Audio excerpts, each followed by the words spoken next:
একদা হজরত ইব্রাহিম ইবনে আদহাম রহমতুল্লাহি আলাই কয়েকজন সঙ্গী সাথী নিয়ে দিন প্রচারের উদ্দেশ্যে সফরে বের হলেন। যেতে যেতে তারা একটি সাগর পাড়ি গিয়ে উপস্থিত হলেন। অতঃপর তারা সাগর পাড়ি দেওয়ার জন্য একটি জাহাজে আরোহণ করলেন। জাহাজটি তাদেরকে নিয়ে খুব সুন্দরভাবেই সাগর পাড়ি দিচ্ছিল। কিন্তু যখন তারা সমুদ্রের মাঝে গিয়ে উপস্থিত হলো, তখন হঠাৎ করে আকাশ মেঘাচ্ছন্ন হয়ে প্রবল বাতাস ও বৃষ্টি শুরু হলো, যার কারণে সাগরের প্রবল ঢেউয়ের মাঝে জাহাজটি ডুবার উপক্রম হলো। এই অবস্থা দেখে মানুষেরা তাদের যান বাঁচাতে জাহাজের মধ্যে এদিক সেদিক ছুটাছুটি করতে লাগলো। কিন্তু এ সময় কি করা উচিত কেউ ভেবে পাচ্ছিল না। এদিক থেকে হযরত ইব্রাহিম ইবনে আদহাম রহমতুল্লাহি আলাই চুপচাপ একপাশে তার সঙ্গী সাথীদের নিয়ে দাঁড়িয়ে আছেন। এমন সময় জাহাজের নাবিক তার নিকট দৌড়ে এসে বলল, হুজুর, আপনাকে আল্লাহ তাআলার প্রিয় বান্দা মনে হচ্ছে। মেহেরবানি করে আমাদের জন্য একটু দোয়া করুন, যাতে আল্লাহ তাআলা আমাদেরকে এই মুসিবত থেকে রক্ষা করেন। অতঃপর হযরত ইব্রাহিম ইবনে আদহাম রহমতুল্লাহি আলাই আল্লাহ তাআলার দরবারে দুহাত তুলে ফরিয়াদ জানালেন, হে দয়াময় আল্লাহ, আপনি সকল ক্ষমতার অধিকারী, আপনি যা চান তাই হয়, আপনার হুকুম ভিন্ন একটি গাছের পাতাও নড়ে না। হে পরওয়ারদিগার, আপনি আপনার ক্ষমতা দ্বারা শান্ত সাগরকে অশান্ত করে তুলেছেন এবং প্রবল বাতাস ও ঝড় বৃষ্টি দিয়ে আপনার ক্ষমতা প্রকাশ করেছেন। হে রহমানুর রহিম, এখন আপনি আপনার রহমত দ্বারা সবকিছু শান্ত করে দিন, যাতে আপনার বান্দারা সহি সালামতে সাগর পাড়ি দিয়ে তাদের গন্তব্যে পৌঁছাতে পারে। কিতাব সাক্ষী দেয়, হযরত ইব্রাহিম ইবনে আদহাম রহমতুল্লাহি আলাই এতটুকু দোয়া করা মাত্রই আল্লাহ তাআলার অসীম কুদরতের ইশারায় আকাশ তার বৃষ্টি বন্ধ করে দিল এবং অশান্ত সাগর শান্ত হয়ে গেল। অবস্থা এমন হলো যে তুফানের আর কোনো চিহ্ন মাত্রই বাকি রইল না। এরপর সকলে মিলে নিরাপদে সাগর পাড়ি দিয়ে তাদের গন্তব্যে পৌঁছালেন। গন্তব্যে পৌঁছার পর হযরত ইব্রাহিম ইবনে আদহাম রহমতুল্লাহি আলাই তার সঙ্গী সাথীদের নিয়ে জাহাজ থেকে সমুদ্রের পাড়ে অবতরণ করলেন এবং কাঙ্ক্ষিত লক্ষ্যে হাঁটতে লাগলেন। দীর্ঘ সময় হাঁটার পর তারা একটি লোকালয়ে গিয়ে উপস্থিত হলেন। অতঃপর হযরত ইব্রাহিম ইবনে আদহাম রহমতুল্লাহি আলাই সেখানে কিছুদিন অবস্থান করে মানুষকে হেদায়েতের পথে আহ্বান করার জন্য নিজেকে আত্মনিয়োগ করলেন। একদিনের ঘটনা, একদা হযরত ইব্রাহিম ইবনে আদহাম রহমতুল্লাহি আলাই লোকদের তালিম দিচ্ছিলেন। ঠিক এমন সময় এক ব্যক্তি তার নিকট উপস্থিত হয়ে তাকে সালাম বিনিময় করল। তখন ইব্রাহিম ইবনে আদহাম রহমতুল্লাহি আলাই তাকে তার আগমনের কারণ জিজ্ঞাসা করলেন। তখন সে বলল, হুজুর, আমার একটি প্রশ্ন রয়েছে, আর প্রশ্নটি হলো, মানুষের কলবে পর্দা পড়ে কেন এবং কি কারণে মানুষের অন্তর মারা যায়। তার কথা শুনে তিনি বললেন, শোনো, মানুষ যখন আল্লাহ তাআলার ভয় অন্তর থেকে দূরে সরিয়ে দেয় এবং তার হুকুমগুলোকে অমান্য করতে থাকে, তখন মানুষের অন্তরে পর্দা পড়ে যায়। আর এই অবস্থায় অনুতপ্ত না হয়ে গুনাহ থেকে তওবা না করলে এক সময় তার অন্তরটাই মারা যায়। হযরত ইব্রাহিম ইবনে আদহাম রহমতুল্লাহি আলাইহির কথা শুনে লোকটি সঠিক জবাব পেয়ে সেখান থেকে বিদায় গ্রহণ করলেন। এভাবে হযরত ইব্রাহিম ইবনে আদহাম রহমতুল্লাহি আলাই ঘুরে ঘুরে মানুষদের হেদায়েতের তালিম দিচ্ছিলেন। ওই সময়ে কোনো ব্যক্তি যদি তার বুজুর্গি দেখে তার কাছে মুরিদ হয়ে তার সাথে থাকতে ইচ্ছা পোষণ করতেন, তবে তিনি তাদেরকে 3টি শর্তে মুরিদ বানাতেন। 1. সকলের খেদমত তিনি নিজেই করবেন। 2. নামাজের সময় হলে আজান শুধুমাত্র তিনি নিজেই দিবেন। 3. কোন রিজিকের ব্যবস্থা হলে সমানভাবে বন্টন করে সকলে আহার করবেন। সুবহানাল্লাহ। প্রিয় দর্শক, এখন আমরা শুনবো তিনি তার মুরিদদের প্রতি কেমন যত্নবান ছিলেন। কোন এক রাতে ইব্রাহিম ইবনে আদহাম রহমতুল্লাহি আলাইহি এর একজন মুরিদ একটি অনাবাদী মসজিদে অসুস্থ অবস্থায় ছিলেন। তখন অত্যন্ত শীত ছিল এবং মসজিদের দরজায় কপাটও ছিল না। কপাট না থাকায় বাহির থেকে প্রবল ঠান্ডা বাতাস ভিতরে ঢুকছিল। এজন্য হযরত ইব্রাহিম ইবনে আদহাম রহমতুল্লাহি আলাই ওই মুরিদের কষ্ট যাতে না হয় সেজন্য ভোরবেলা পর্যন্ত তিনি ওই দরজায় দাঁড়িয়ে রইলেন। অতঃপর সকালবেলা উক্ত রোগী তাকে জিজ্ঞাসা করলেন, হুজুর, আপনি কেন সারা রাত্রি দরজায় কাটিয়ে দিলেন? তিনি উত্তরে বললেন, রাতে অত্যন্ত ঠান্ডা বাতাস হচ্ছিল, যাতে তোমার ঠান্ডা কম লাগে সেজন্যই আমি দরজায় দাঁড়িয়েছিলাম। সুবহানাল্লাহ। আরেক দিনের ঘটনা, হযরত সাহাল রহমতুল্লাহি আলাই বলেন, এক সময় আমি ইব্রাহিম ইবনে আদহাম রহমতুল্লাহি রহমতুল্লাহি আলাই এর সাথে বিদেশে রওনা হই। যেতে যেতে হঠাৎ আমি অসুস্থ হয়ে পড়ি। আমার অসুস্থতা দেখে তিনি খুবই মর্মাহত হলেন এবং তার কাছে যা কিছু ছিল তার সমস্ত কিছু আমার ঔষধে তিনি ব্যয় করে দিলেন। তারপরও আমি সুস্থ না হলে তিনি আমার চিকিৎসার জন্য নিজের গাধাটি বিক্রি করে দিলেন এবং উক্ত টাকা দ্বারা আমার চিকিৎসা চালিয়ে যেতে লাগলেন। অবশেষে তার সেবা যত্ন ও দোয়ার উসিলায় কিছুটা সুস্থ হয়ে উঠলাম। একটু সুস্থ হয়ে ওঠার পর পুনরায় সফর শুরু করার প্রাক্কালে তার গাধাটি না দেখতে পেয়ে তাকে জিজ্ঞাসা করলাম, হুজুর আপনার গাধাটি কোথায়? তিনি বললেন, বাবা তোমার খেদমতে বিক্রি করে দিয়েছি। আমি তার কথা শুনে বললাম, হুজুর আমরা তো এই গাধাটিতেই চড়ে সফর শুরু করেছিলাম, এখন আমরা কিভাবে যাব?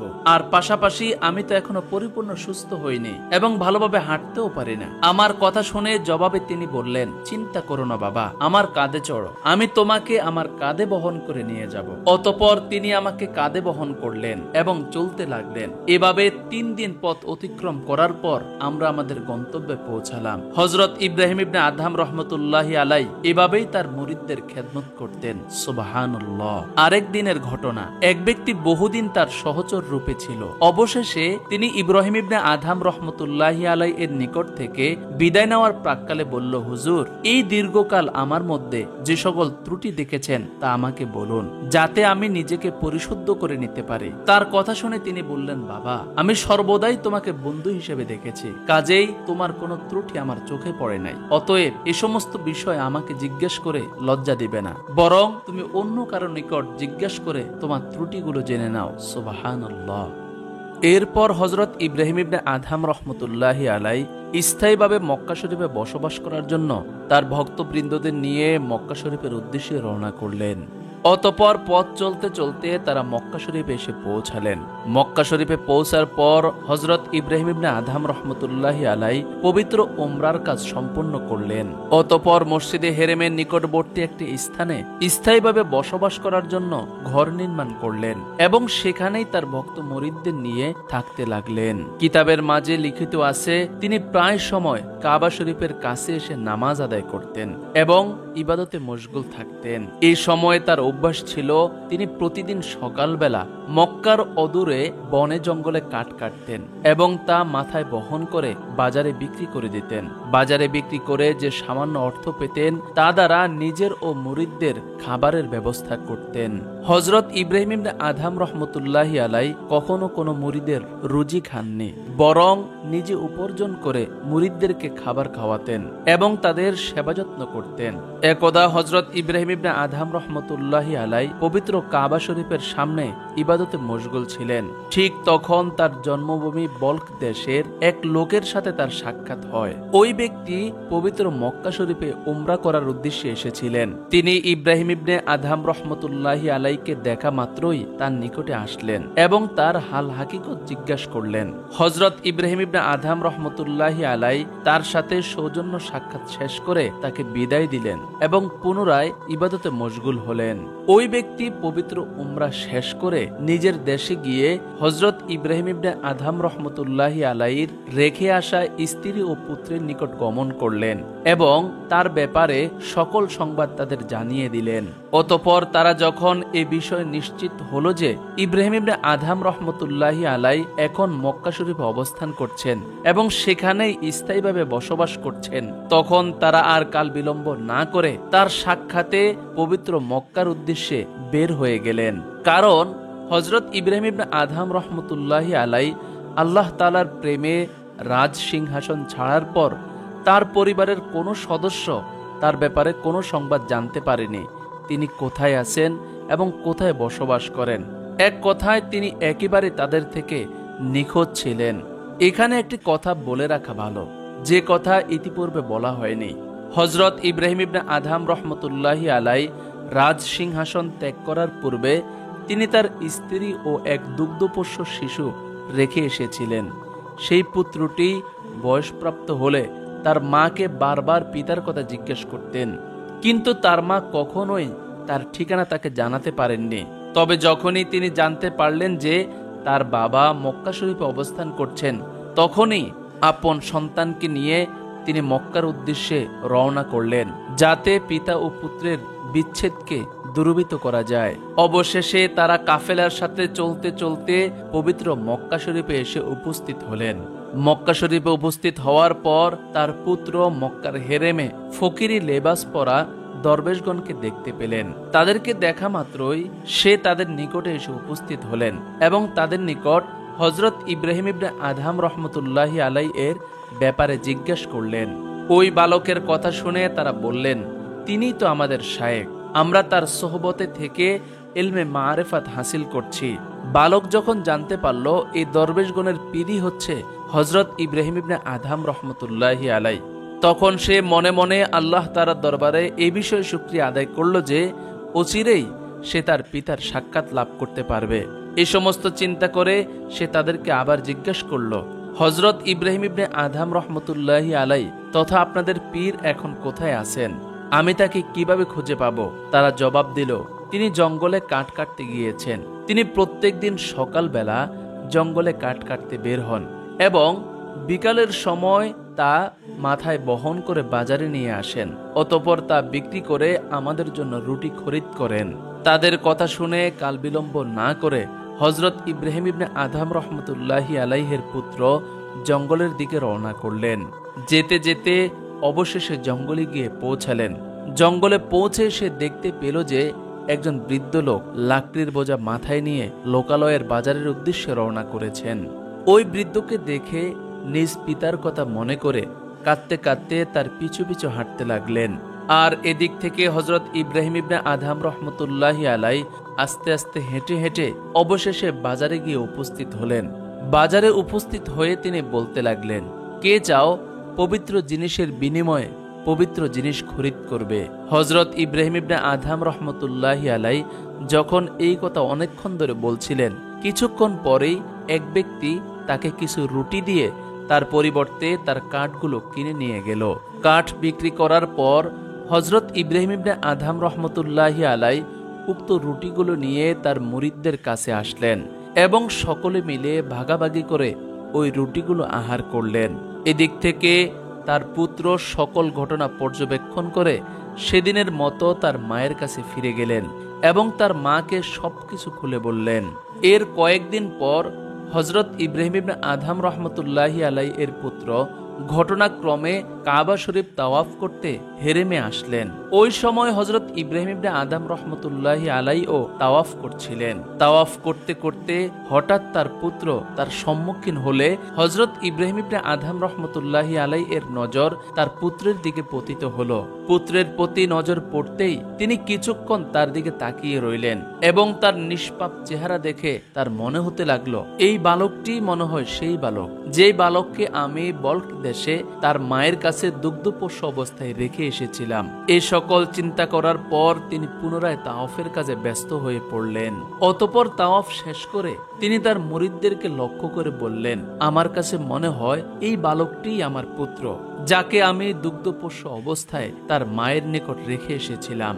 হযরত ইব্রাহিম ইবনে আদহাম রহমতুল্লাহি আলাই এর কথা শুনে তার একজন মুরিদ মনে মনে চিন্তা করলেন, যে করেই হোক তিনি এই বালকের সন্ধান নিয়ে তার পরিচয় উদ্ঘাটন করবেন এবং ওই বালকটি যদি তার ছেলেই হয় তাহলে পিতা পুত্রের মাঝে মিলিয়ে দিবেন এবং তাদের বিচ্ছেদের অবসান ঘটাবেন। সেই চিন্তা অনুযায়ী তার পরের দিন উক্ত মুরিদ বল্ক দেশের কাফেলার নিকট গমন করলেন এবং সুন্দর একটি তাঁবুর মধ্যে ওই বালককে দেখতে পেলেন।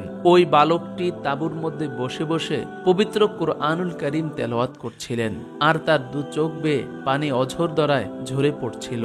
অতঃপর ওই লোকটি উক্ত বালককে তার পরিচয় জিজ্ঞাসা করলেন। পরিচয় জিজ্ঞাসা করার সাথে সাথে বালকটি আরো কাঁদতে লাগলো এবং বলতে লাগলো, আমার বাড়ি বল্ক নগরে, আমার পিতার নাম ইব্রাহিম ইবনে আদহাম। আমি কখনো আমার পিতাকে দেখি নাই, কারণ তিনি শৈশবে আমাদেরকে ছেড়ে চলে এসেছেন। তবে গতকাল একজন বৃদ্ধকে দেখে তাকে আমার পিতা বলে মনে হয়েছে। কিন্তু তার পরিচয় জিজ্ঞাসা করিনি, এই ভয়ে যে তাকে পরিচয় জিজ্ঞাসা করলে না জানি তিনি আবার আত্মগোপন করেন। এই কথা শুনে উক্ত দরবেশ বলল, আপনি আমার সাথে এখনই চলুন, আমি আপনার সাথে তার পরিচয় করে দেব। উক্ত দরবেশের কথা শুনে ওই বালক ও তার মা দরবেশের সাথে পিতার খোঁজে রওনা করলেন। অতঃপর তারা যেতে যেতে কাবা শরীফের কাছে এসে উপস্থিত হলেন। হযরত ইব্রাহিম ইবনে আদহাম রাহমাতুল্লাহি আলাইহি তখন কাবা শরীফের পাশে তার মুরিদদের সাথে বসেছিলেন। এমন সময় দূর হতে তিনি নিজ পুত্র ও স্ত্রীকে তার ওই মুরিদের সাথে আসতে দেখে উঠে দাঁড়ালেন। অতঃপর উক্ত মুরিদ শাহজাদা ও তার মাতাকে ইব্রাহিম ইবনে আদহাম রাহমাতুল্লাহি আলাইহির সাথে মিলিয়ে দিলেন।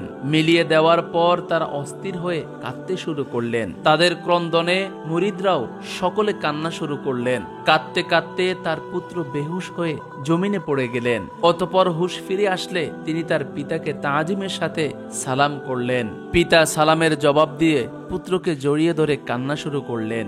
এরপর তিনি তার পুত্রকে জিজ্ঞাসা করলেন, বাবা তুমি কোন ধর্মে আছো? পুত্র জবাব দিল, ইসলাম ধর্মে। তখন ইব্রাহিম ইবনে আদহাম রাহমাতুল্লাহি আলাইহি আল্লাহ তাআলার শুকরিয়া আদায় করলেন। এরপর তিনি আবার জিজ্ঞেস করলেন, তুমি কি কোরআনুল কারীম পড়েছ? সে জবাব দিল, হ্যাঁ আমি কোরআনুল কারীম পড়েছি। আপন পুত্রের মুখে এমন কথা শুনে হযরত ইব্রাহিম ইবনে আদহাম রাহমাতুল্লাহি আলাইহি আলহামদুলিল্লাহ বলে সেখান থেকে চলে যেতে উদ্যত হলেন। কিন্তু তার স্ত্রী ও পুত্র তাকে ছাড়তে চাইলেন না। তখন তিনি আকাশের দিকে মুখ করে বললেন, হে আল্লাহ আমাকে সাহায্য করুন। এই কথা বলার সাথে সাথে তার পুত্র তখনই তার সামনে ইন্তেকাল করে গেলেন। মুরিদগণ তখন অবাক হয়ে প্রশ্ন করলেন, হযরত এ কি হলো? ইব্রাহিম ইবনে আদহাম রাহমাতুল্লাহি আলাইহি বললেন, পুত্রকে যখন আলিঙ্গন করলাম তখন আমার অন্তরে তার প্রতি ভালোবাসার উদ্রেক হলো এবং তৎক্ষণাৎ গায়বী আওয়াজ হলো, হে ইব্রাহিম তুমি আমার বন্ধুত্বের দাবি করো, আর এখন দেখছি আমার ভালোবাসার সাথে অন্যকে তুমি হৃদয়ে স্থান দিয়েছ। তুমি তো তোমার মুরিদদের উপদেশ দিয়ে থাকো যে তোমরা সন্তান ও স্ত্রীর প্রেমে পড়ো না, আর এখন দেখছি তুমি নিজেই তোমার পুত্র ও স্ত্রীর প্রেমে মত্ত হয়ে পড়েছ। এই গায়বী আওয়াজ শুনে আমি আরজ করলাম, হে আল্লাহ যদি পুত্রের ভালোবাসা তোমার ভালোবাসা হতে আমাকে বঞ্চিত করে তবে হয় তুমি আমার প্রাণ নাও, না হয় আমার পুত্রের প্রাণ নাও। শোনো, আমার পুত্রের অনুকূলেই এই দোয়া কবুল হয়েছে, এজন্যই আমার পুত্র মৃত্যুর কোলে ঢলে পড়েছে। এ কথা বলেই হযরত ইব্রাহিম ইবনে আদহাম রাহমাতুল্লাহি আলাইহি তার স্ত্রীকে বিদায় জানিয়ে কাঁদতে কাঁদতে সেখান থেকে নিজ বাসস্থানের দিকে রওনা করলেন। প্রিয় দর্শক, এখন আমরা শুনবো হযরত ইব্রাহিম ইবনে আদহাম রাহমাতুল্লাহি আলাইহি এর কিছু কারামত। একদা হযরত ইব্রাহিম ইবনে আদহাম রাহমাতুল্লাহি আলাইহি কোনো এক মাতালের পাশ দিয়ে কোথায়ও যাচ্ছিলেন। যাওয়ার সময় তিনি লক্ষ্য করে দেখলেন যে ওই মাতাল ব্যক্তির মুখমণ্ডলে ধুলোবালি লেগে একেবারে মলিন হয়ে আছে। তখন হযরত ইব্রাহিম ইবনে আদহাম রাহমাতুল্লাহি আলাইহি পানি দিয়ে তার সমস্ত মুখমণ্ডল ধুইয়ে দিলেন এবং বললেন, যেই মুখ দিয়ে তুমি আল্লাহ তাআলার নাম জপবে সেই মুখকে কেন এমন মলিন করে রেখেছ? এই কথা বলে তিনি তার মুখকে পরিষ্কার করে দিলেন। অতঃপর তিনি তার গন্তব্যের উদ্দেশ্যে রওনা করলেন। হযরত ইব্রাহিম ইবনে আদহাম রাহমাতুল্লাহি আলাইহি চলে যাওয়ার কিছুক্ষণ পর ওই মাতাল ব্যক্তির হুঁশ ফিরে আসলো। হুঁশ ফিরে আসার পর লোকজন তাকে সংবাদ দিল যে ইব্রাহিম ইবনে আদহাম তাকে নসিহত করে গিয়েছেন এবং এই কথা বলেছেন যে জবান দিয়ে আল্লাহ তাআলার নাম জপা হয় সেই জবান যেন নাপাক না করে। মাতাল ব্যক্তিটি যখন লোকদের কাছ থেকে এই কথা শুনল ইব্রাহিম ইবনে আদহাম তাকে নসিহত করেছেন, তখনই ওই মাতাল ব্যক্তি তওবা করল, আজ থেকে সে আর মদ পান করবে না এবং আল্লাহ তাআলার পেয়ারা বান্দাদের সঙ্গী হয়ে বাকি জীবন ইবাদতে কাটিয়ে দিবেন।